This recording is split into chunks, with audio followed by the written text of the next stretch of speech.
Ben, il semble d'abord que le libellé de la loi, de ses dispositions, soit source ou du moins soulève de l'incompréhension. On ne peut pas nier qu'il y a certaines dispositions dont le langage est plutôt hermétique,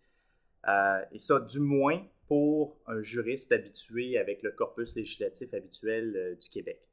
On peut dénoter d'ailleurs que certaines décisions démontrent une telle difficulté de compréhension. On disait en 2008 que, étrangement, il y avait environ moins de 20 décisions qui avaient cité à l'intérieur d'une période de 6 ou 7 années la loi. Et bien qu'on constate maintenant qu'il y en a plus d'une centaine, on est encore capable de discerner, on discerne assez facilement, devrais-je dire, qu'il y a des difficultés de compréhension et une méconnaissance du sens de certaines dispositions et de leur portée. À titre d'exemple, une décision très récente qui portait sur la notion de signature électronique fait complètement abstraction d'un article, c'est l'article 75, mais ça importe peu, là, de la loi, dans lequel réside, à mon sens, la solution à la question dont était saisi le tribunal.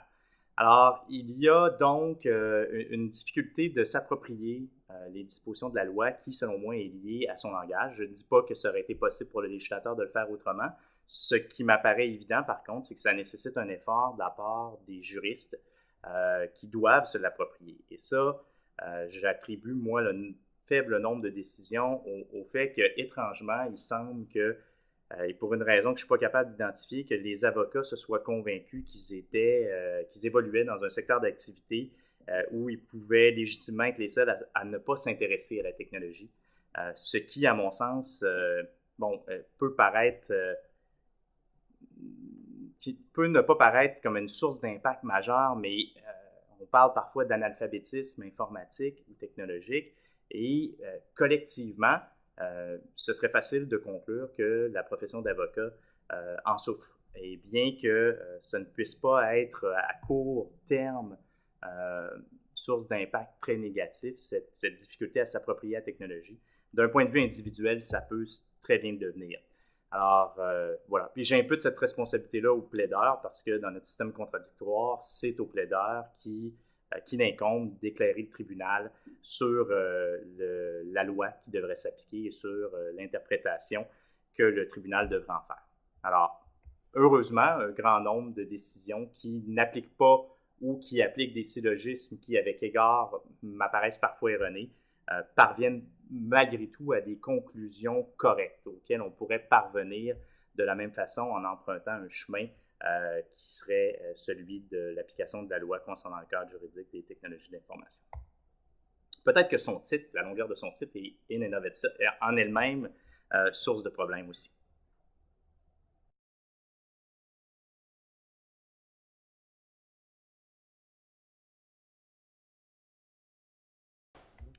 Ben, quand on parle du fait que les dispositions de la loi peuvent devenir un outil important pour les plaideurs, c'est simplement un constat qui découle du fait que 99% des documents qui sont aujourd'hui générés en entreprise, et à mon sens, on peut certainement présumer qu'il y a un pourcentage presque aussi élevé de documents qui sont générés par des individus, le sont sur support électronique.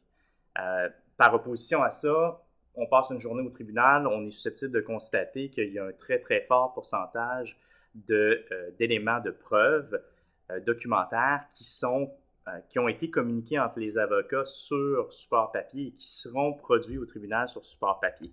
Et ben, ce support-là, simplement, si on devait appliquer la règle de la meilleure preuve, ne correspond pas au document original. Et bien que je concède que dans un grand nombre de cas, ce qui est véritablement important pour le tribunal et pour les parties, c'est le contenu de l'écrit. Il faut aussi éviter de négliger le fait que tant qu'on ne va pas examiner les éléments contextuels d'un document électronique, et là je parle de certaines métadonnées comme des dates de création, des dates de transmission, des auteurs, on peut très bien, par le fait même, négliger de prendre connaissance d'éléments qui pourraient être pertinents et qui sont accessibles sans trop d'efforts. En fait, à la limite, même dans un souci d'accès à la justice, il y aurait une économie à faire dans le maniement des éléments documentaires si on devait se contenter de les gérer en format électronique plutôt que d'en faire l'impression. Donc, essentiellement, c'est parce qu'à défaut de maîtriser l'outil, des plaideurs sont susceptibles de négliger un pan complet de dispositions qui encadrent l'admissibilité de la preuve, lesquelles sont susceptibles d'être utiles à leur cause.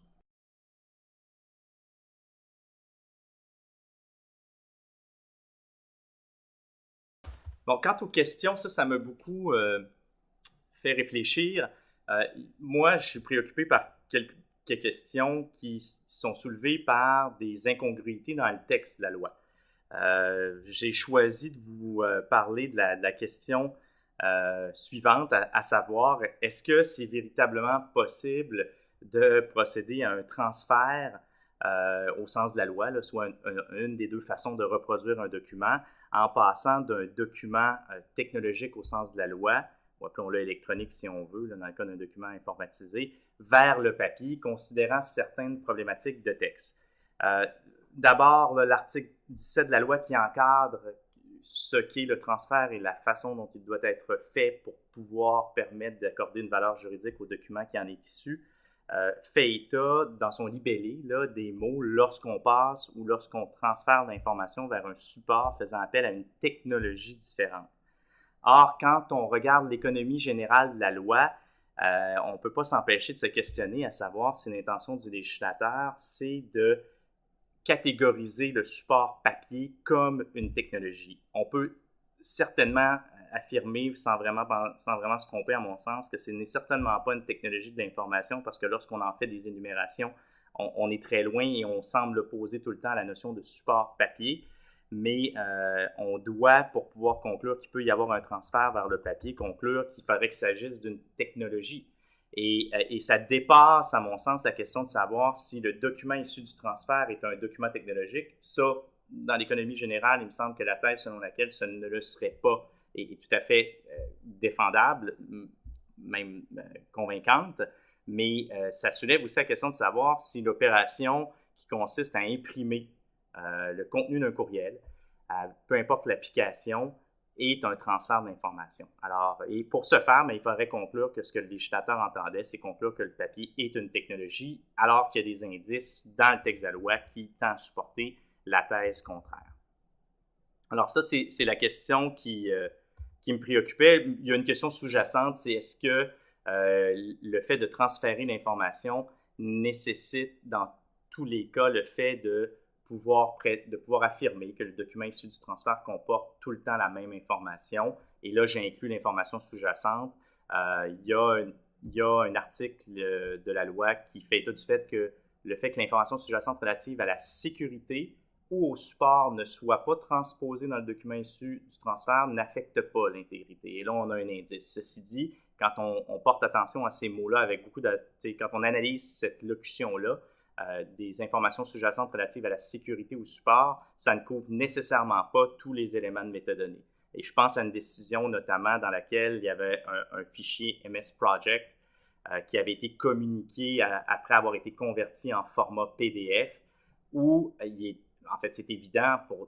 une fois qu'on connaît le type de fichier dont il s'agit, que la version PDF ne pouvait pas comporter toute l'information et, à mon sens, ne pouvait pas être présentée comme un document valide issu d'un transfert ou un document issu d'un transfert valide au sens de la loi. Alors, c'est parmi ces questions-là, mais de façon globale, il y a beaucoup de questions qui vont nécessiter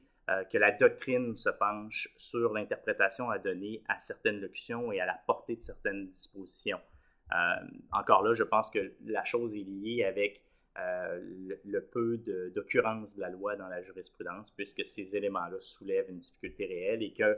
à mon sens, un décideur qui peut trouver une autre voie de solution va être tenté de le faire s'il n'a pas à élucider un élément qui soulève, sans que ce soit une antinomie, là, mais une difficulté d'interprétation réelle.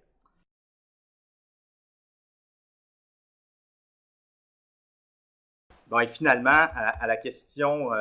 ouverte sur, sur mes lectures, j'ai tenté d'identifier des choses qui étaient liées, qui sont autres que le nouvel opus du professeur Gautret, que moi j'intitulerais Cogitation sur la neutralité technologique, mais je pense que ça s'intitule La neutralité technologique, et qui est à lire et qui n'est pas encore lu. Sinon, j'ai récemment commencé et pas encore complété un livre qui s'intitule Information Theory, History et Flood par un auteur qui s'appelle James Blake, qui avait écrit quelque chose qui s'appelait Le chaos avant. Alors, c'est un ouvrage intéressant qui parle et